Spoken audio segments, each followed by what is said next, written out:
working on the KTMs of Pedro Acosta and Brad Binder as Miller now comes through into what I think is 5th place.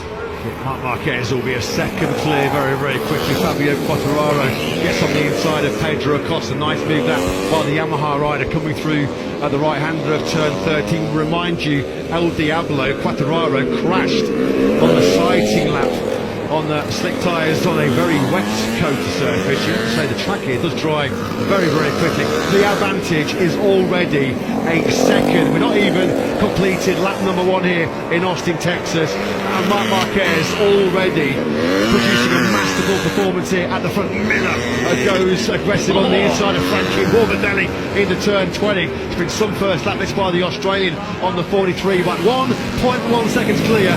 Mark leads over Alex.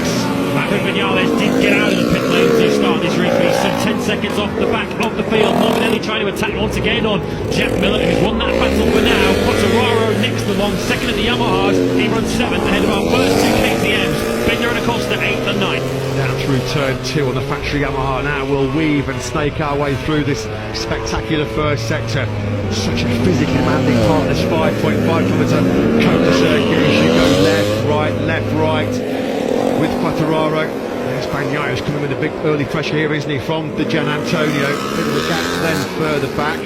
Quartararo currently in 7th place, with a couple of KTMs are coming behind him in the shape of Binder and Costa. So yesterday in the sprint, Bagnaia took 2 or 3 laps to really get up to speed after that initial great start. As we've got a KTM battle here, Acosta on Binder, don't run into the back of Quartararo. Pedro very nearly did as he now comes through. That's the battle for 8th place between the 2 KTMs as Marc Marquez continues to blaze the trail at the front. Alex Marquez matched him so far on this second lap, but Marc Marquez has got the jump he wanted.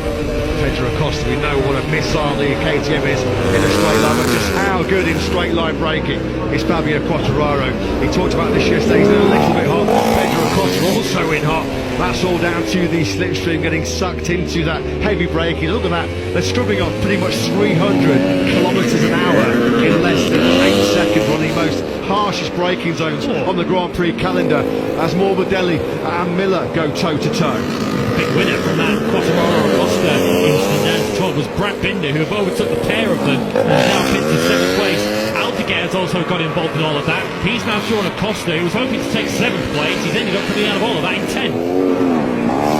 Marking cruise control already at the front of this COTA Grand Prix. We'll check the gap between him and Alex as we start lap 3. Yeah, Mark a 2:03.8.